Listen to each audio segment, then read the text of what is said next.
پاکستان میں نئے اسلامی سال 1442 ہجری کا آغاز جمعہ 21 اگست کو ہونے کا امکان ہے۔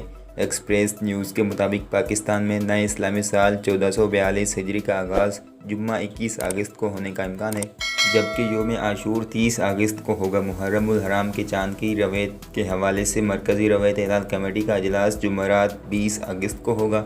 محرم الحرام 1442 ہجری کا چاند دیکھنے کے لیے مرکزی اور زونل رویت اعلان کمیٹیوں کے اجلاس 20 اگست جمعرات کو ہوں گے۔